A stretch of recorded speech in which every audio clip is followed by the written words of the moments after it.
Et au Sénégal, c'est le plus souvent durant les périodes de vacances. Donc, les enfants qui vont en plage, et qui vont se baigner là-bas, et sans surveillance, donc ils décèdent là-bas, quoi. Donc, c'est surtout durant cette période qu'on a ça. En dehors de cela, c'est surtout à domicile.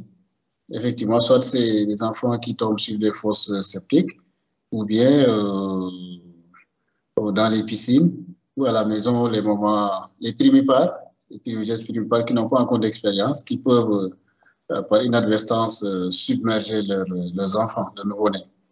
Voilà, c'est surtout ça. Mais la noyade n'est pas la première cause de décès accidentel. Voilà. Oui, Inès?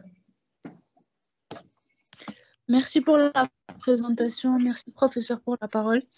Ma première chose, c'est une contribution par rapport à la question qui a été posée tout à l'heure par rapport à la température de l'eau. L'intérêt de connaître la température de l'eau. En fait, ce qu'il faut savoir, c'est que la noyade, elle s'accompagne toujours d'une hypothermie. Et puis, l'eau a une grande conductivité thermique. Donc, et puis, l'hypothermie, elle a un effet qui est protecteur cérébral. Donc, d'autant l'eau est plus froide, d'autant c'est bénéfique, en fait, pour la protection cérébrale. C'était ça l'intérêt de connaître la température de l'eau. Et puis, ma deuxième contribution, ma question, c'était par rapport aux différents stades, au diagnostic positif. Le fait de différencier la petite hypoxie à la grande hypoxie, je pense qu'il fallait parler de l'OAP. Je pense qu'on a la grande hypoxie, c'est là qu'on a l'OAP. Et puis à la petite hypoxie, il y a juste peut-être des signes auscultatoires excusez-moi, d'inhalation. Et ma question aussi, j'ai pas trop compris quand vous avez répondu par rapport à l'antibiothérapie à partir du stade 2. Et je pense qu'il fallait aussi parler des indications de l'intubation chez le noyé. Quand est-ce qu'on intube un noyé? Merci, professeur. Merci pour la contribution. Allez-y, répondez. Quelles sont les indications de l'intubation?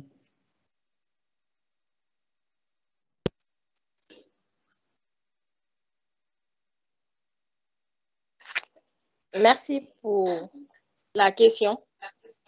Selon l'indication de l'intubation en cas de noyade, c'est lorsque, après le massage cardiaque couplé à la ventilation, le patient ne reprend toujours pas qu'il faudrait envisager intuber le patient. C'est après les mesures de réanimation et qu'on trouve que le patient ne récupère pas qu'il faudrait penser à l'intuber. Maintenant, par rapport à l'antibiothérapie, on disait que c'est une antibiothérapie probabiliste. Si on suggère que l'enfant, la noyade s'est passée soit dans une eau qui est un peu souillée, on met l'antibiothérapie en attendant de faire l'hémoculture du liquide qui est en cause pour pouvoir avoir un gel. C'est juste une antibiothérapie probabiliste qu'on fait. Pas que il faut forcément le faire, mais c'est juste pour prévenir qu'on met l'antibiothérapie. Et par rapport à l'autre question, j'ai pas bien noté. Ah, les autres, c'était des contributions, je pense. C'était des contributions, oui. Oui. Juste une précision. Alors, si, c'est vrai qu'on n'a pas tout le temps le matériel qu'il faut sur le site de la noyade pour intuber l'enfant.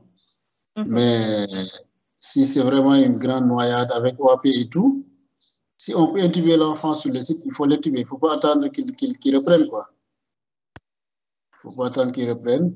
Dans les autres cas, effectivement, on peut tenter une ventilation, massage cardiaque. Si ce n'est pas méchant, la petite noyade, par exemple, la victime reprend rapidement. Mais si c'est plus sévère que cela, sur le site, il faut l'intuber. D'ailleurs, dès qu'on commence la réanimation, on doit appeler le SAMU. Le SAMU 1515, localiser donc la victime, commencer la réanimation. Et en général, le SAMU, dès qu'il arrive, il fait l'intubation. Parce que le plus souvent, il y a de l'eau dans les poumons. Et l'OAP, on ne sait pas c'est quoi la suite. Ça dépendra du type d'eau, eau douce ou eau de mer, et puis des autres facteurs. Mais dès qu'il est possible, s'il y a hypoxie, s'il y a eau à faire, il faut intuber le malade dès qu'il est possible. Voilà. Autrement, on continue les manœuvres de massage cardiaque, ventilation, massage cardiaque, jusqu'à ce que l'intubation soit possible. Voilà. Ok. Autre contribution. Alors, pour le massage cardiaque, c'est vrai que quand on est seul, parfois on dit si on est seul, on peut faire 32, 32. Et si on est 2 personnes, on fait du 15-2. Voilà. Il faut juste préciser. Parce que si on est seul, ça va être difficile de faire 15-2. C'est compliqué, c'est fatigant. Donc là, on recommande de faire 32. Mais si on est au moins 2, il faut faire 15-2, 15-2. 15 compressions, 2 insufflations. Et le plus souvent, là aussi, c'est le bouche à bouche. Hein, parce que, bon, sauf si c'est une piscine organisée où il y a des, voilà, il y a des comment dirais-je, des gardiens et tout. Là, s'ils ont du matériel, ils commencent. Mais sinon, dans tous les autres cas, c'est le bouche à bouche. Si vous ne pouvez pas faire de bouche à bouche, mais si vous ne voulez pas le faire, vous faites au moins le massage. Voilà. C'est moins grave de masser sans ventiler que de ne rien faire. L'idéal, c'est de masser et de ventiler.